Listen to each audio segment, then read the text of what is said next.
Different kind of show today. We do not have a Thursday night game to preview, but we do have a Wednesday afternoon game that we can talk about. Welcome to the show. It's Fantasy Football Today. With your help, we've got some great topics. We did some fill in the blank, and the listeners, of course, came through. And, we got a lot of police work to do. The fantasy cops are going to be busy today. Did you just call me a hoe? Did I? I think you did. What are you talking about? You said, we've got a lot of things to do. I did not. I was talking to Dave. You know that. The truth hurts. Yeah. So we do. I got to tell you, one of the fantasy cops questions that didn't make the show was a commissioner had a league set up where every year 4 teams make the playoffs and play at 2-week playoff matchups. And the commissioner and a few other managers are in 5th, 6th place. Commissioner posts a poll and says, hey, should we add playoff teams this year? Majority rules. And of course, the teams that aren't currently in the playoffs are all voting yes. I was like, I'm not even going to read this on the show. It is so ridiculous. But now I'm saying it on the show. Never. You can never just add playoff teams. Everybody's got to be on board if you're going to do that. It has to be unit. That's ridiculous. What if kick them out of the league, Heath? This week 13, we have another coronavirus situation. And one of the teams on the border of the playoffs is impacted in a way that makes it hard to figure out who should have made the playoffs. The NFL is considering adding a playoff spot in the middle of the season, has talked about it. So what if we have a week 13 controversy like this one, only maybe it doesn't get resolved on Wednesday because it's 2 teams that aren't going to be involved in the playoffs anyway. And we these 2 teams just don't have complete results. Don't have complete, as in they had a player that was supposed to play right. on. And your league normally has 6 playoff teams, and this is the 6th and the 7th seed. Well, no, because this is what you do. You do what we have been saying. You say, hey, this game's getting postponed. It's supposed to be played this week. It might not. Pick a replacement player. That's what you got to do. If you don't do that, then a vast majority of leagues have not done that. I mean, that might be true, but I think have 0 leagues where you or Jamie is not the commissioner where that exists. Well, I think that a lot of our listeners are in leagues like that because they've listened to our advice and they're doing that, because I'm getting a lot of emails that are referencing that exact scenario. You know what? That's not my problem. If they don't want to be great commissioners, that's not my problem. I understand. I just think that there might there has not been a situation yet that would lead me to add a playoff spot. But I would not rule out something happening in week 13 after the week 12 we just went through that could change my mind. Dave, you want to weigh in real quick? No, I pretty much agree. I think commissioners need to be open to change. Obviously, this is not one of those things where you just say in the middle of a week, hey, let's just add 2 more playoff teams. There's nothing that happened in the NFL world to make something like that a possibility. But like Heath said, there could be. And so if something were to happen where multiple NFL teams are affected by their players not playing, which would in turn impact our fantasy teams, then maybe something is done to resolve the situation. I'm not really thinking about that until it actually happens. Just like the NFL isn't really thinking about it until it actually happens. All right. Well, I mentioned today we have fill in the blank, and I want to just pick out one in particular that's a good starting point for our show. This is from Bill Pizzolis. He says, an unheralded running back and wide receiver that could be league winners are blank and blank. An unheralded running back and wide receiver that could be league winners are blank and blank. Dave, you got some names? Who could be league winners? Cam Akers is a name that I've put here. And I've watched him play. I watched the game last week, and he's not doing the dynamic things that DeAndre Swift and J.K. Dobbins have done, but he hasn't been bad. And I think he's playing better than Darrell Henderson right now. And it wouldn't surprise me, especially after, the second half production that he had last week, if he started to take over that backfield. And the schedule's not terrible. When I say take over that backfield, I mean, he'll push Henderson to the bench. He'll probably share with Malcolm Brown. But he's playing physical. It seems like he's got better vision than Henderson right now. So he would be a running back, I would say. A receiver. Alan Lazard. Check out the Packers schedule rest of season and think about him as that number 2 receiver in the Green Bay offense. Receivers, I would say Brandon Ayuk, and then if you want to go really unheralded, Colin Johnson. Did you watch what did you see from Colin Johnson? Just the long touchdown. Okay. I haven't gotten around, forgive me for not watching the game film of the Jaguars offense yet, but I'm looking forward to seeing him because I know that he's a big, tall, lean dude. He was at the Senior Bowl. He didn't really impress at the Senior Bowl, but I had heard some good things about what he had been doing. So like I've got a friend with the Jaguars and I went to him back in training camp. I said, hey, Laviska Shenault, everybody's talking about Laviska Shenault. He's going to be great. And the friend told me, actually, Colin Johnson's the one that's been, raising eyebrows in training camp. And it took him a little while to find this playing time. And really it took injuries to Chark and Conley for him to get on the field and for Mike Glennon to find him in a game. So I'm interested to see if he could end up being a thing in fantasy to end the year. Okay. All right. So Colin Johnson, did you have another name, Heath? Well, I said Brandon Ayuk. The running back. I don't know that I have a good running back that could be a league winner. Like, I think, and heavy sigh before I say this, but I think Frank Gore is going to possibly lead some teams into the fantasy playoffs. With a very strong Week 14 performance against 13 performance against a bad Raiders defense. He got 21 touches in the first game without Michael P. Ryan. They even threw the ball to him 3 times. So I think, like, if you're asking me for who's the guy that's on the waiver wire right now that could win some guys Week 13 and push some 6 and 7 seeds into the playoffs, I think it might be Frank Gore. He's had at least 8 non-PPR fantasy points, 11 PPR fantasy points in each of his past 2 games, at least 17 touches each of his past 2 games. And the Raiders have allowed 15 or more PPR points to a running back in 3 of their past 4 games. Wow. Yeah, and I'm going to have to choose between Frank Gore and Cam Akers in a PPR league this week, so looking forward to that decision. And isn't David Montgomery unheralded? Well, he's just unliked. If this is the first week you're not saying David Montgomery, he's got the 2 best matchups coming up. Detroit I really screwed up by not immediately saying what I said I was going to say at the top of the show. But yes, obviously, if David Montgomery is unheralded enough, if he'd asked for an unheralded quarterback, I might have said Mitchell Trubisky. Right. The schedule is just so good. Who's got a better chance, you think? David Montgomery. Here are his matchups. Detroit, Houston, Minnesota, Jacksonville. That sounds like a top 12 running back to me rest of season. Or Jonathan Taylor. Tennessee, Houston, Las Vegas, Houston. Montgomery. Almost certainly. Yeah, look, I want to say Taylor, but I don't think I can. The advantage Montgomery has is, we know he didn't have to share. Share with who? And the line got a little bit healthier last week. They added a guy back, and it paid off right off the start of the game. And so far in their NFL careers, David Montgomery, he's not as talented. He doesn't have the upside. He doesn't have the potential or any of the testing. But so far, he is a better NFL running back than Jonathan Taylor is. Yeah, but I don't know if that's by a wide margin.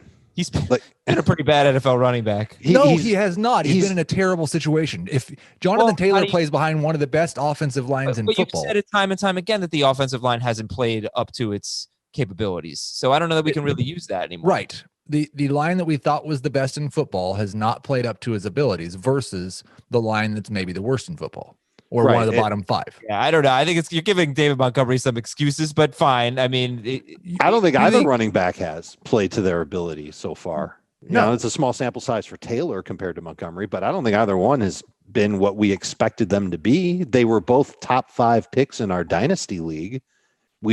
I think we had high expectations for Montgomery when he was a rookie, and certainly for Taylor. Geez, look where we were drafting him back in August. But I see what you're saying with the workload. Just strictly from that perspective, because they both have good schedules, I know that David Montgomery will get 15 plus touches each week. I can't say for sure that the same for Jonathan Taylor. I'd like to. I think he will. But I'm not Frank Reich, and I don't know how Frank Reich thinks about running backs, man. That thing is a little crazy out there in Indy. Cool. All right. So those are some names for you that could be league winners. Let's look at the waiver wire real quick, see if anything's changed since yesterday. But first, I want to tell you about our mailbag show. Your Apple Podcast questions. Leave us a 5-star review. Ask us a question. We appreciate that. It's been very helpful for us throughout the year. And we've got that special Saturday episode dedicated to your Apple Podcast review questions. And the Parlay Pick'em contest. The contest is open from Tuesday through Sunday. Pick your best 5-team parlay against the spread. We're giving away $1,000 guaranteed every week. The odds are provided by William Hill Sportsbook. Go to cbssports.com/parlay, P-A-R-L-A-Y. It's not P-R, P-A-R-L-A-Y, cbssports.com/parlay. That's fun, man. Just pick your 5-team parlay. That's great. $1,000 guaranteed dollars given out every week. All right, this could be a quick segment here. Has anything changed in terms of the waiver wire since we spoke yesterday? No, but it might. Yeah, it might in the next 12 hours. What are you looking at? And I think, the fact that there's some optimism about Tua Tagovailoa, maybe that is the one thing that's changed a bit. But what are you looking at, Heath? You weren't on the waiver wire show yesterday. What percentage of the carries does Benny Snell get tonight? Does he get any work in the passing game? And does he look like he's been pretty successful in short yardage? But does he look like a running back that you want to give the ball to 15 to 20 times? Or do we see a little bit more Anthony McFarland than expected? Okay. And we'll have to check on Josh Jacobs. Hopefully we get an update on him today. That's the big one that we're waiting to see. Also, how many targets does Dez Bryant get? Yeah. They have revenge game next week against Dallas. Revenge game, and Mark Andrews could remain out, and Dez Bryant's kind of like their new tight end. Yeah. Okay. Let's check it out. Injuries, news, and notes. The Ravens did have 2 more positives, 1 coach, 1 player, but they are in Pittsburgh, and we're hoping to get that game in. As of right now, we expect it to be played at 3:40 p.m. Eastern, and that is really cool. I'm looking forward to watching Wednesday afternoon football. Brandon Williams is off the COVID list, but he is not going to play. So still looks like a good situation for the Steelers running game. And this game is going to make history at some point. It's going to be part of history, because there's a Friday game scheduled this year. There's a game on Christmas Day on Friday. So if this game gets played and that game gets played on Friday, that means this will be the first time there's been an NFL game every single day of the week, because you'll have some Saturday games as well. That's not the last. What'd you say? I bet it's not the last time. The last year? Yeah. Oh, gosh. I don't know. The NFL does not like to play games on Fridays because there's high school football on Fridays. So it's kind of like a traditional thing that they don't do that on Fridays. And then they typically stay away from playing on Saturdays because college football is going on. Not till the college football season's really over do they start playing games on Saturdays. And Tuesdays and Wednesdays have never been like part of the standard plan for the NFL. I'd be surprised if they started to regularly schedule games on those days. And Dalvin Cook is kind of beat up right now, guys, according to Pat Shurmur's offensive coordinator. Any major take? Pat Shurmur's offensive coordinator? His offensive coordinator. According to Dalvin Cook's offensive coordinator. Yeah, that's what I said. I said Pat. You said according to Pat Shurmur's and I said Pat Shurmur, his offensive coordinator. I said he's not his offensive coordinator. Sorry. It's Gary Kubiak. Gary Kubiak, not Pat Shurmur. Sorry. He of the hands in the armpits when he's full of anxiety on the side. Back on the Vikings. My apologies. It's Gary Kubiak. I think I said that on Fantasy Football Today in 5 as well. So my bad. I swear I knew that. Anyway, according to his offensive coordinator, Gary Kubiak, thank you. Your grammar today, Adam. Yes, I need help. Grammarly wouldn't have helped me with that. No. He's he's beat up right now. Dalvin Cook. What does this mean for you guys? That I'm starting him as a top 5 running back until he's made inactive. Okay. Got that crappy schedule coming up in the playoffs. The Bucks and the Saints. When Jacksonville this week, then the Bucks and the Bears and the Saints. Make sure you get Alexander Mattison if he's available. The Denver quarterbacks. That's just another pointer. Like maybe your last waiver claim should be to get the backup to your stud running back if he's out there. Yeah. Hey, the hassle. Pat Shurmur's part of the Broncos, so yes. The Denver quarterbacks are back. George, does that mean he's going to have to cut his kid? Oh, maybe. They signed his son. They did, yeah. Because they weren't sure who would be back. George Kittle optimistic about returning, so you might want to stash him, especially if you have an IR spot. More San Francisco news. Jamar Taylor, cornerback, out for the season. Like they need more cornerback injuries. But Brandon Ayuk is off the reserve COVID list. I know what I meant to ask, Heath. You mentioned Ayuk as a dark horse kind of to be a league winner. Once he comes back, assuming it's this week against Buffalo, this upcoming week, who is your favorite 49ers wide receiver going to be? For his first game back, I imagine I'll rank Deebo Samuel. Like currently, I have Deebo Samuel ranked higher, but I think it's a coin flip. Like we saw in the 2 games before Ayuk went on the COVID list, he had double-digit targets, was an absolute stud. He's played 8 games this season, and he's on pace for over 1,000 yards and 10 touchdowns.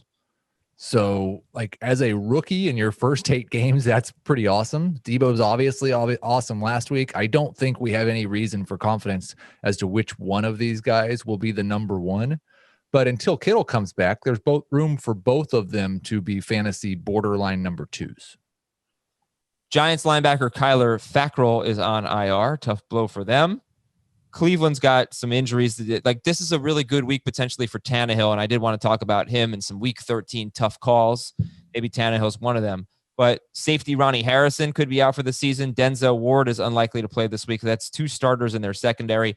The Browns are going to get Myles Garrett back this week, though. He's coming off the reserve COVID list, so we'd expect him to play. The Seattle Seahawks, their DST, I mean, they might be the number 1 DST this week. They have the most sacks in the NFL since week 8, but Carlos Dunlap hurt his foot Monday night and is going to have an MRI. So we'll keep an eye on that. Olamide Zaccheaus is on IR for the Falcons, and Tua Tagovailoa could be back this week. We're going to do some fill in the blank. Here we go. From Jeremy. Ryan Fitzpatrick will start blank more games this season, regardless of Tua's injury status. 0. Yeah. They prioritize getting Tua ready for next year over making the playoffs. So when Tua is healthy, he's going to play. No, I think they're trying to do both. I don't think this but the playoffs would be nice, but we really got to make sure Tua is good to go. They're I think prioritizing one over the other. Playing Tua is hurting your playoff chances. I don't think that's necessarily the case. I know it looked that way against the Broncos. Listen, they put in Ryan Fitzpatrick in that game and they didn't get any better. It's not like they got a lot better. They went down the field twice in a row. What happened? How many points did they score? Because Tua's thrown 97 passes. You know what he hasn't done once? Throw a touchdown. Throw an interception. He's thrown 6 touchdowns. He hasn't thrown an interception. It's just a very, very, they're like complete opposites. Yeah. They would make a terrific sitcom. But I guess maybe I misspoke. Do you guys think that Tua gives them the same chance to make the playoffs that Fitzpatrick does? No, I agree with you. But do you think they think that?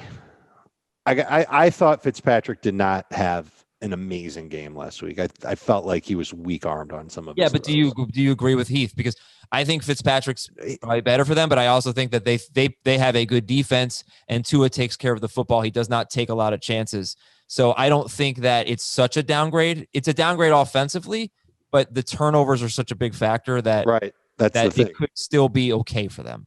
Do you want your turnovers to be a turnover on downs or an interception? Like that's basically the difference between the two of them. Punts versus interceptions. All right. Well, yeah. Well, anyway, I think we're taking the Dolphins at their word that they're going to go back to Tua when he's healthy. This one's from Cobra Kai. I need blank because I'm going against Derrick Henry and I need a win for the playoffs. A miracle? You need one big performance to counter Derrick Henry's big performance. That's all. You'll be all right. Went against Deshaun Watson last Thursday and some other good play, and I won a league. It can happen.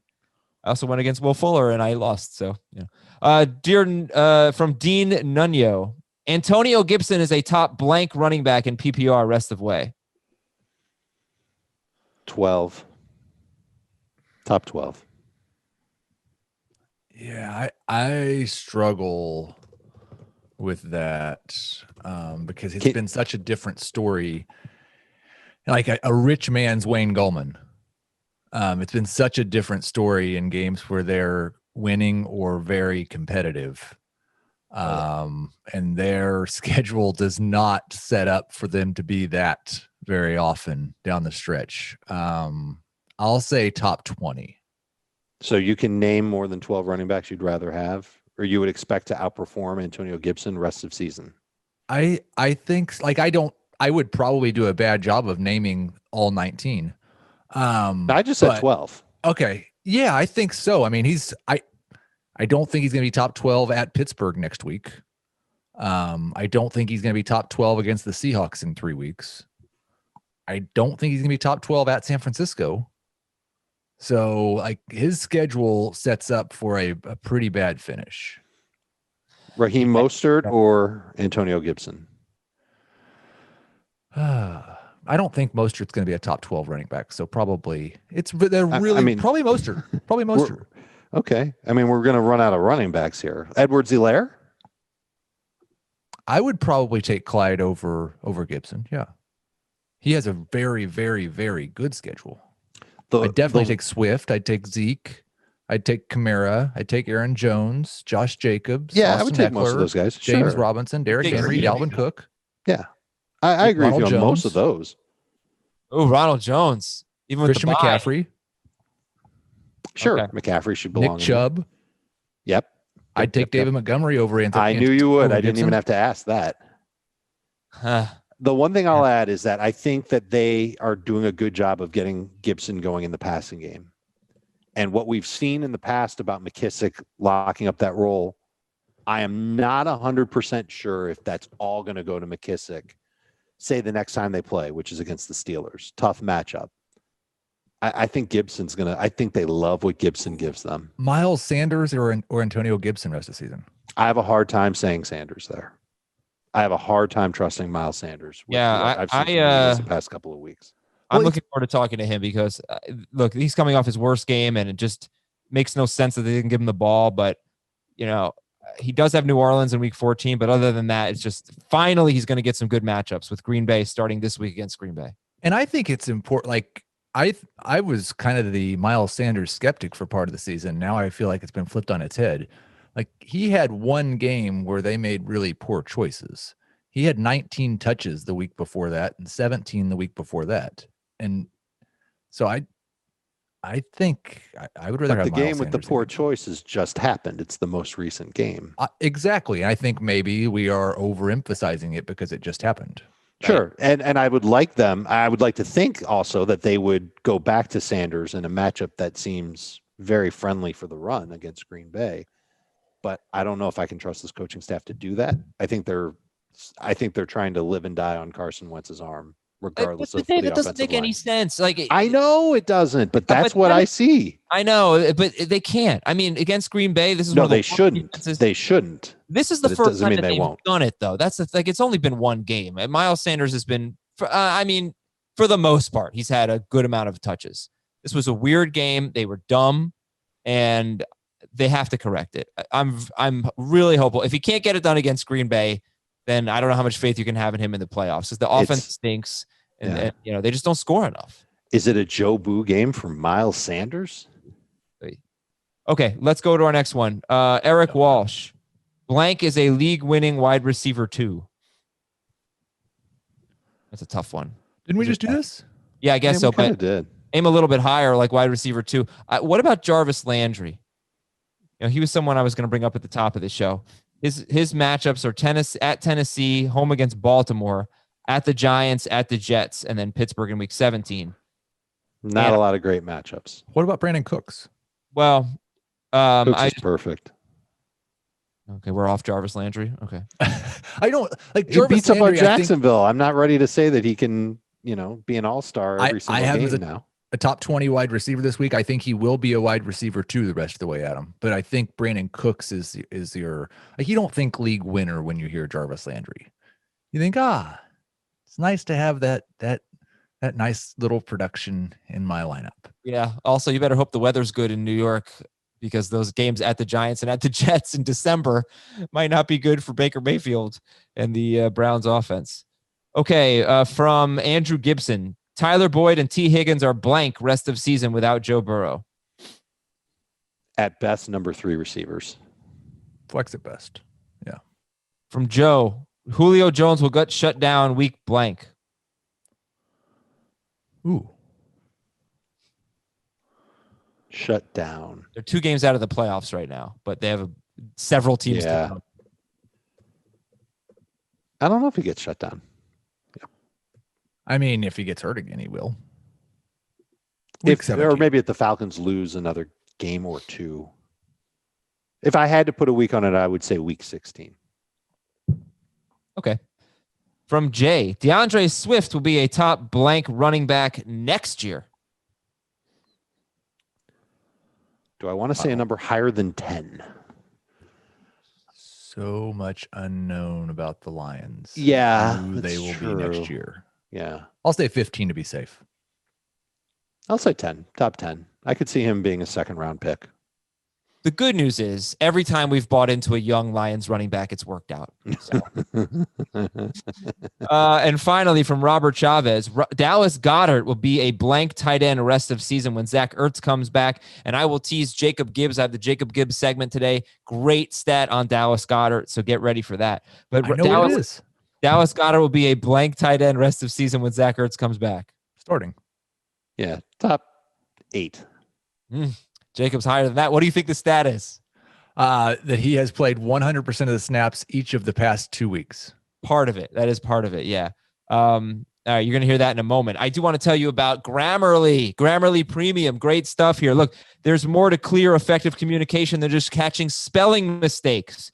Grammarly Premium gives you real-time feedback and insights to help you elevate your writing through tone, word choice, clarity, and more. Yeah, real-time feedback. You can put a document in Grammarly, or you can just start typing right there in Grammarly. Go to Grammarly.com/FFT to get 20% off Grammarly Premium. Grammarly.com/FFT and get 20% off Grammarly Premium, which is really, really cool. Now, look, I don't write for the website. You're welcome. You're all lucky. You don't have to read that. But if I did, this is exactly what I would use, because this might surprise you. It could be a little wordy sometimes. And that's a little bit of a problem with my writing. So yeah, you think of Grammarly, you're gonna change two and two and your and stuff like that. Well, the real benefit for me anyway is the clarity, is the effectiveness, the way to make something shorter, make something more succinct, and make something more clear and more effective. So I've used Grammarly. I've used it to write some emails, to write some promos, scripts for promos and things like that. And Grammarly will just highlight something and say, you get rid of this. You don't need this. So that's what I think it's great for. I can be a little bit wordy and I need help with that. And Grammarly is perfect with that. And look, if you just want help communicating more effectively, whether you're writing a paper, okay, if you're in school, if you want to give this as a gift to someone who is in school, this could be very helpful. If you are writing a resume, a cover letter, giving a presentation at work, this is great for a site like LinkedIn or something like that. Grammarly can really, really help you. And of course, common spelling and grammar mistakes, those will be corrected by Grammarly. But the clarity, the vocabulary selections, that's another thing I forgot to mention that Grammarly helps me with. Just suggesting different words to mix things up, sound a little bit smarter. That is a great feature as well. So the word choice, the tone, those are the things that I really like about Grammarly. And I want you to get Grammarly as well. Get it as a gift for someone, get it for yourself, get 20% off Grammarly Premium. Sign up now at Grammarly.com/FFT, Grammarly.com/FFT. That is Grammarly.com/FFT for 20% off Grammarly Premium. All right, as promised, Jacob Gibbs has 3 great stats for you for Fantasy Week 13, and let's hear from him right now. What's up, FFT? This is Sportsline Fantasy Analyst Jacob Gibbs, and I'm back with 3 more advanced stats for you heading into Week 13. Stat number 1. Alvin Robinson saw a 28% target share with Mitchell Trubisky under center in the first 2 games, but that rate dropped to 25% with Nick Foles at quarterback from weeks 3 through 11. In Week 12, with Trubisky back under center, A-Rob's target share was back up to 27%. Robinson turned his 13 targets into the wide receiver 5 finish in fantasy last week, and that came against Jair Alexander and his zone-heavy Packers defense. This week, Robinson will go to work against a man-heavy Lions defense that presents a much better schematic fit for his skill set. Detroit's secondary is near the top of the NFL in both man and press coverage use, which puts a ton of pressure on their cornerbacks. And the cornerbacks simply are not good enough to be constantly isolated in one-on-one coverage against players like Allen Robinson. Robinson has been targeted on 30.9% of his routes run versus man this season, compared to 24.6% against zone. He's also 7th in the NFL in yards versus press coverage, and he's nearly doubled his yards per catch, up from 9.3 when not pressed to 16.3 when facing press coverage. I worry a bit about Trubisky getting in the way of a big A-Rod day, as his unbelievably bad 46% completion rate versus man coverage over the past 2 seasons is the worst of any quarterback in the NFL. We've seen Trubisky have success against this Detroit defense over the past 2 years, though, so I'm cautiously optimistic that we'll get a big performance from Robinson in this spot.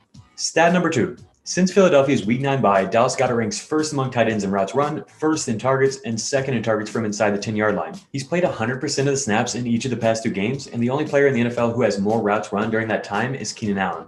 Zach Ertz could return soon, but I don't think it matters. Goddard has 2.2 times as many yards as Ertz in the past 4 games they were both healthy for, and he has more catches than Ertz has targets in those games. He's clearly the focal point of Philly's passing offense. With the remaining schedule featuring the Packers, Saints, Cardinals, and Cowboys, the only tight ends I'd rather own in fantasy than Goddard are Travis Kelce and Darren Waller. Stat number 3. In Week 13, the Rams face an Arizona Cardinals defense that ranks in the top 5 in the NFL in both man and press coverage use. Both Robert Woods and Cooper Kupp played well against this defense last year, but their split suggests that this is a better matchup for Kupp. Over the past 2 seasons, Kupp has 794 receiving yards on 80 targets against man coverage, compared to 444 yards on 60 targets for Woods. And those splits have come with Woods running 12 more routes against man than Kupp during that time. Kupp's yards per catch is up from 10.3 against zone to 16.5 against man, and his splits against press coverage tell a similar story. Not only is Kupp generally set to benefit from Arizona's scheme, the specific cornerback matchup against Drake Kirkpatrick from the slot is by far the best possible draw against the Cardinals. All right, that's all for this week. Hope you liked the stats. If you did, I'll be back on the FFT in 5 episodes Saturday with 3 more, and you can find me on Twitter at jgibbs_23. I'll be tweeting out nerdy stats all week long. Thank you very much to Jacob Gibbs. Good stuff as always. Alvin Robinson, look, Mitchell Trubisky, the target share is up with Trubisky, and Robinson finishes with Detroit and Houston at home, and then at Minnesota, at Jacksonville. Won't have to worry about the weather, and Green Bay in Week 17, but his next 4 matchups are against teams that rank 23rd, 24th, 30th, and 28th against wide receivers. Jacob said Dallas Goedert would be his number 3 tight end rest of season, behind only Travis Kelce and Darren Waller and Cooper Kupp. Good matchup for him this week. Good against man coverage, good against press coverage.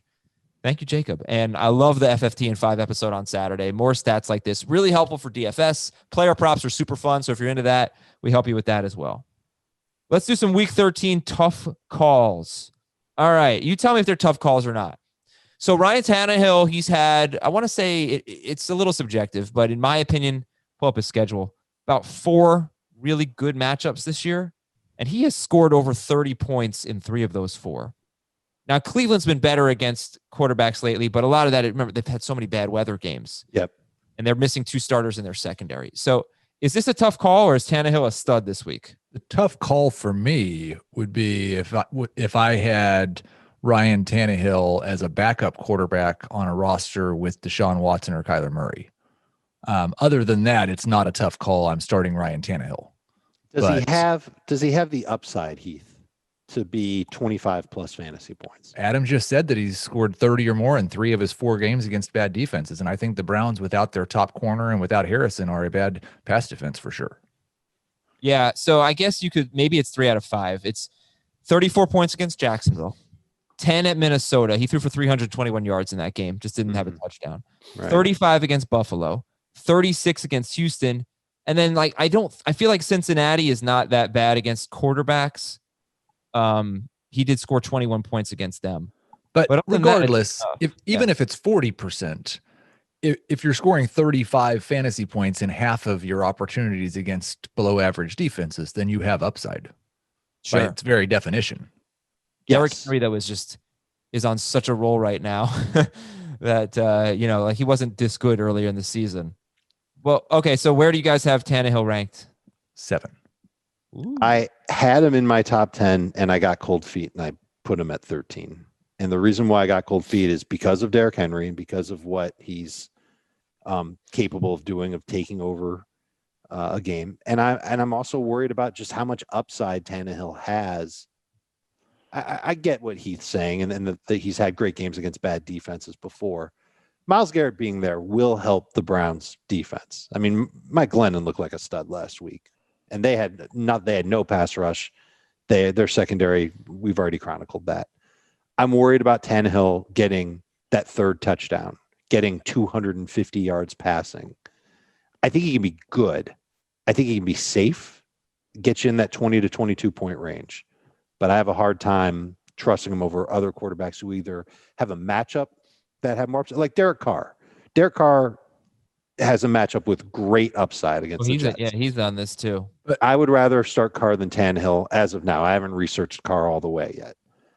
And then with Kyler and Watson, you know what they're capable of doing. You know that they're excellent players.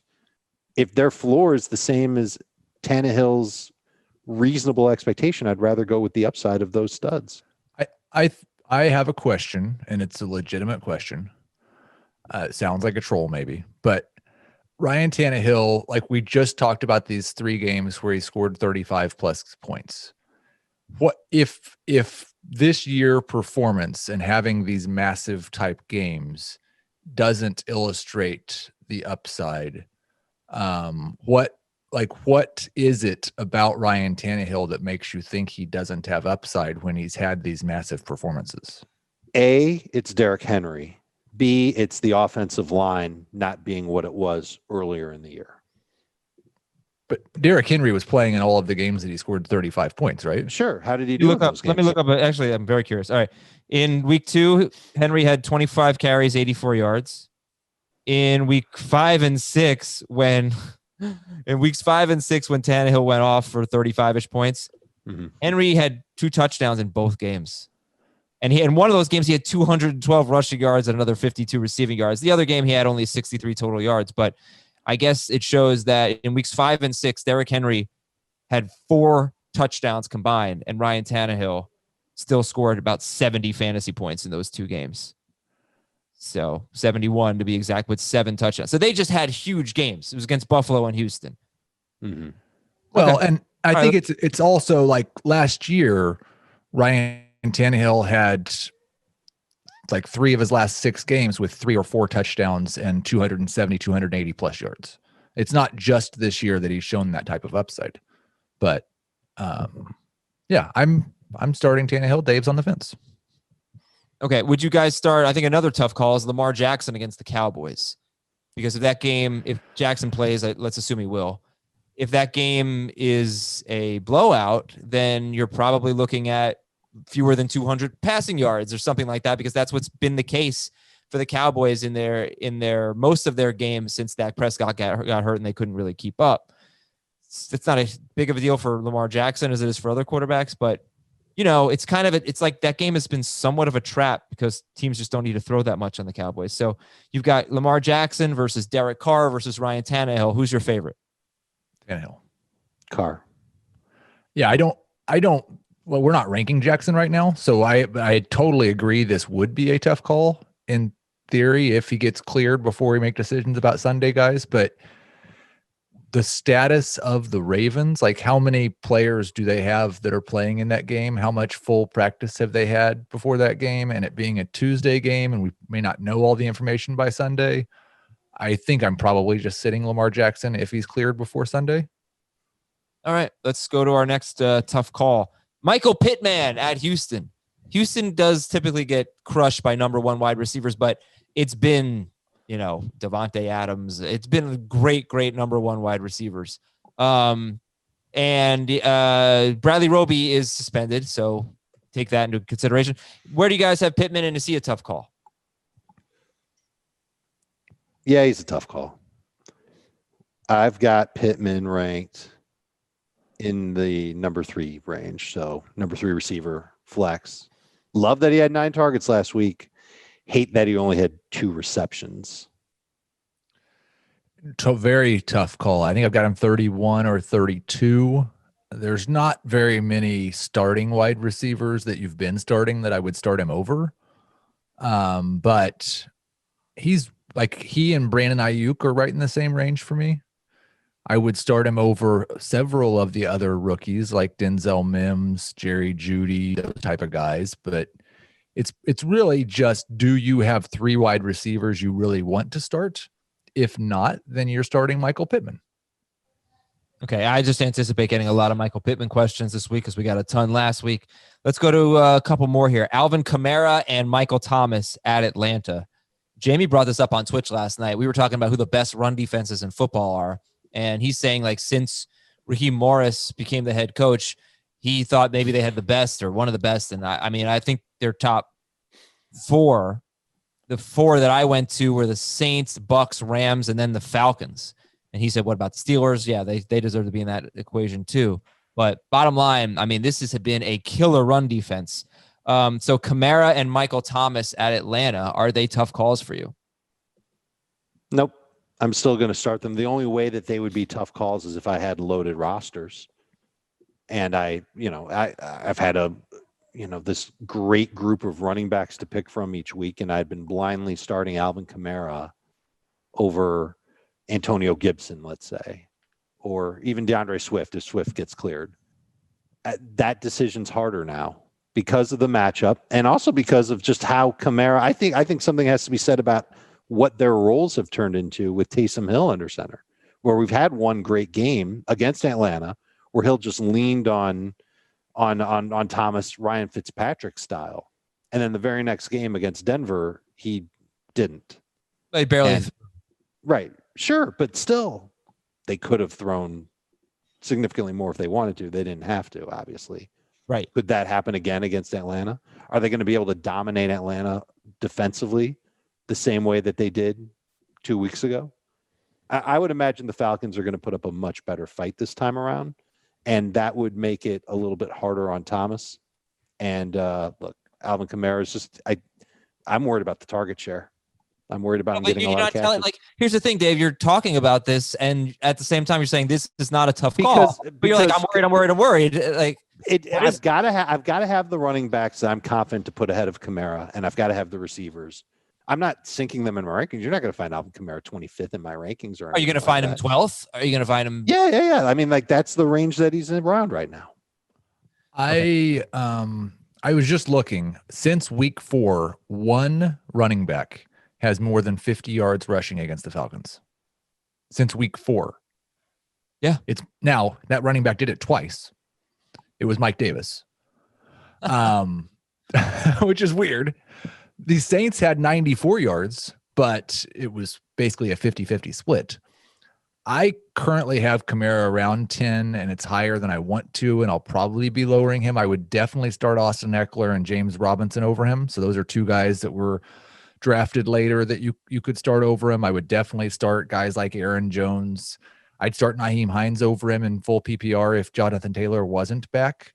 Michael Thomas is the really difficult one for me. He, in my projections, is around 30. I bumped him up to 24 in both formats in my rankings, just so I had him ranked as a starter. But I am easier for you, Heath. I'm going to help you out. You ready? Yeah. Taysom Hill has thrown 39 passes in 2 games. Mm-hmm. Michael Thomas has 18 targets. 18 targets. He has almost 50% of the targets. Right. Like, so last week was ridiculous. He threw 16 passes because of the a game against a wide receiver playing quarterback. But he had 100 yards just 2 weeks ago against the Falcons. That's his only game this season with more than 51 yards. But he's Michael Thomas, and he played Tampa Bay twice. And what was the other one? San Francisco. You don't seem to think Michael Thomas is a tough call. No, I think he's an easy start. Yeah, I think he's very difficult for me because I like what would you project Taysom Hill for pass attempts? 23? No, 25 to 30. What 30? I was going to say 25. It's got to be a little bit more competitive of a game. That's all. It's in Atlanta, and hopefully it's a little more competitive. Okay. Yeah, 30's not crazy, is it? For Taysom Hill? Well, I am completely throwing out last week. Last week was a game against a junior varsity team. So he threw 23 passes. The only game we had of him with him as a starter was against this very defense, and he threw 23. Yeah, I said 25 to 30. Because I would expect the Falcons to put up a bigger fight, and I would also expect them to double team the heck out of Michael Thomas. I don't think 50% of the targets are going to Michael Thomas. Not if they're double teaming him. I've got him at 33%. Which is the highest I have for any player in the NFL this week. If he's at 8 targets, maybe 9, then you're looking at 5 for 60 probably. But that's the floor. Oh, that's not the floor. The floor. He's got 9 targets. That's the floor. 5 for 60. This is Yeah, that's not what you want from a defenses in football. Why would he be so inefficient on 9 targets? Taysom Hill is the one throwing to him. I don't think Taysom Hill. I don't think Taysom Hill is as bad as you think. I don't think Taysom Hill's like, well, he's not Drew Brees. Where do you think he ranks amongst like the starting quarterbacks? Not all the backups, just starting quarterbacks in the NFL. He's 30th through 32nd, right? Sure. Okay, he's one of the worst starting quarterbacks in the NFL. I'd rather him. But if he's got good protection and he knows where he's going with the football, I think there's enough evidence to say that he's okay. All right. Well, literally one bad throw against Atlanta when he played against them 2 weeks ago. Finish it off. Heath, you said he's going to be about 24th in your rankings? He's a borderline number 2. I would rather not, but I'd also rather not bench him. So tough call. I'm higher on Thomas, especially in PPR. Okay. Well, it's time for the fun part of the show. First 45 minutes were super boring. Yeah, right? Yeah. And the music's too loud. My apologies. All right, let's do the fantasy cops. Here we go. Tough questions from our audience. This comes from Adelaide, Australia. I don't know who wrote it, though. I don't have a name. I'm sorry about that. But good day to you as well. Who? Vivian? Vivian. Yeah, good day, my Vivian. wife has a cousin in Australia named Vivian. Oh. We run a very competitive 12-team league with severe punishments for last place. This week, the 6th and 7th teams play each other, and the 8th place team plays the last place team. Due to the points differential, the 8th place team is very good, by the way. They have the third highest score, third most points. If the 8th place team wins, 6th and 7th have no chance to make the playoffs. The 6th and 7th team wanted to both trade a player to the last place team for nothing. So to make the matchup tougher for the 8th place team, to give themselves a 50-50 chance of making the playoffs. The platform allows this. The league called this collusion, but given we were making moves to try and make the playoffs and avoid punishment, is this so? Fantasy cops, help us out. I want to avoid swimming to Kangaroo Island with chickens tied to me. That sounds terrible. I think it's an interesting question because you are trying to do something that helps yourself. Well, that's the point of collusion. Does that? I mean, but it's working with another team to help yourself. I think this is so dirty. It is collusion, and you shouldn't do it, and your league shouldn't allow it. But I think there's a less you don't have to trade them for nothing. You could trade them for a player that is worse. You could trade them a player that you think is going to be better this week for a player that might be better in the future. As long as it's not obvious. Yeah, it's like trading Carryon Johnson for the last place Antonio team, Gibson. The playoffs start next week, so I think it's BS anyway, because I'm assuming the last place team has been eliminated from the playoffs, and therefore you shouldn't be making trades with that team. Right, but I get that the last place team doesn't want to go for that swim. Yeah, I don't believe that's right at all, Adam. If you have a penalty where you have to swim to Kangaroo Island with chickens strapped on you, you can't tell people they can't make moves anymore. I can't see that being good for the chickens, by the way. But this is not okay, and you should not be able to make those trades. We are regulating that. All right, here we go from Mike in San Francisco. I'm the commissioner of a 12-team half PPR league. Our draft order is established by regular season finish for teams not making the playoffs. The team in 11th is playing the 12th place team and benched a number of players, though he had viable replacements on his bench. The league is mildly outraged by this action, and there has been some calls for punishment, though there was no explicit rule against it previously. Should there be punishment, and if so, what should it be? All right, 11th place team wants the number 1 pick. He's facing the 12th place team. He's benching all of his good players, putting out a really crappy lineup to lose. This is, we get this every year, and I never know what the best answer is. So I'll ask you guys, my deputies, fantasy cops, what should happen? You're not the sheriff. In no universe would you be the sheriff. You're what certainly the Barney Fife. Actually, in the universe that I've created, I'm the sheriff. Dave can be Andy Taylor. I'm fine with that. It's just not Adam. Adam's clearly Barney Fife. I'm the guy from Internal Affairs that everybody hates. No, but you're the buddy cop with Heath. Jamie's the mayor. All right, Shaggy B is the spy. The compliance officer. The guy on the street. He's the guy from internal affairs that everybody hates. Schrager. What do you think? Is this okay? Benching all your need players? An established rule about this. Tanking comes in many forms, and you need an established rule as to what is acceptable tanking and what is not acceptable tanking. In dynasty leagues, it's perfectly acceptable to trade all of your good players for draft picks and tank for next year. Yep. If you saw somebody, Heath, if you saw somebody in our dynasty league purposely benching players so that they could lock up the number one pick, what would you say? Would you say, no, that's not allowed? Or would you say, hey, that's part of the game. That's part of the strategy. My thought is that you need to start someone who is like, you need to fill all your roster spots and not have an illegal lineup. If you want to start DeAndre Washington over Alvin Kamara this week, I'm not going to police that. But okay, what if you want to start Alfred Morris over Alvin Kamara? Somebody I would not police that. I agree with Heath on this. But if you want to start no active running backs so you score 0 points and have no chance of winning, no, that's right. not You're not allowed to start Odell Beckham. You know, it would be fun though. I disagree with that. Wow. Your players on your team, if he's on a bye, I don't care. You have to fill all of your active roster spots. Even with a player who is a guaranteed 0? I don't guaranteed care. Dak Prescott. If you're going to do that, you're going to have to fill your roster with guaranteed 0s, and that's going to take up a lot of roster spots. But then what's the difference between that and setting an illegal lineup? Heath? Because you don't have to use your roster spots to have players on your team. Heath is right. And you know what? I think it would be fun if both teams tried this, and then you just got. I'm in a league where that happened last week, and like the average score in that league is like 130, 140 points, and the score of their matchup was like 35-25, and there was an active cheering for any time the other guy scored points. Oh yeah, that's good. I like that. Adds a little spice, but have a set rule. Until you have a set rule, you can't really do anything about this. All right. From John, I'm currently locked in for the playoffs, but not the bye.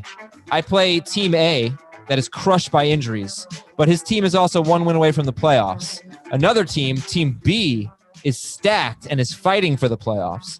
Team B gets in only if Team A loses and Team B wins. But if Team A wins, then Team B is automatically out. I am the playoffs anyway and would love to play Team A instead of Team B. I'm starting all of my bench players. I am starting Dalton over Russell Wilson. Akers over Henry. Team B complained to the commissioner, and the league will vote soon. Who is in the right? Don't I get to decide how I run my team? This is strategy, isn't it? Yes. This is kind of similar here. Yeah. I would give the exact same answer. Yeah. Team B is clearly in the wrong because they snitched, and we know what happened to snitches. Okay. Yeah, I guess basically we think you have the right to do whatever you want with your team. I think it's kind of lame, but it's okay. All right, here's from another John. John Doe's. All right, from John Doe, number 2. This league has a rule. My league has a rule this year for COVID pushback games.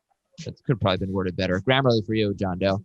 If a game gets pushed back to Monday or Tuesday and there's a risk it might not get played, GMs can post on the message boards if cases. For example, if Ravens vs. Steelers doesn't play, start Kirk Cousins over Big Ben. However, the J.K. Dobbins manager had to start Alfred Morris on Sunday and lost by 10 points. He now claims he should be allowed to start Dobbins because he would have started Dobbins if he knew the game was going to be on Wednesday. His argument for not posting beforehand was because J.K. Dobbins was not playing 100% on Tuesday due to the COVID waiting rules. Should he be allowed to switch Dobbins in for Alfred Morris for Week 12? Oh, this is a good one, isn't it? This is a great one. I think John wins for best fantasy cops question of the day. And it's an unfortunate situation, but I don't think you can let him play J.K. Dobbins. Why? Because he didn't do an if thing, and you have to have like the reason I've not done this in my league is because I was worried about these unique situations and changing. And I think you have to have firm set rules at the beginning of the year. And if the firm set rule was by noon on Sunday, you have to name your player and your replacement player, then that has to be the rule. And there can't be exception to it for this time because somebody will go back and say, well, I would have wanted to make an exception for a different reason. So I don't think you can let them do it. When was the game scheduled for Monday or Wednesday or Tuesday before week 13? This game actually broke the off? record because it was the first NFL game to be scheduled for every day of the week. Yeah. Right. On Sunday, you're asking at 1 Right. o'clock? On Sunday, when the designations were due on Sunday, I think Tuesday. it was set for Tuesday. Not sure, but And at that point, there was no way that Dobbins was going to be able to play. I'm with Heath. I don't think he should be allowed to. I think I am too. Like, I'm trying to come up with an argument to help him out here, and I don't think I can. I think it's tough luck. You got to stick with the rules of the league. We've got designations like this in a bunch of our leagues, and I don't think it would be right to say on Tuesday, hey, wait a minute, now that he can play, I want to use him when it's after the fact.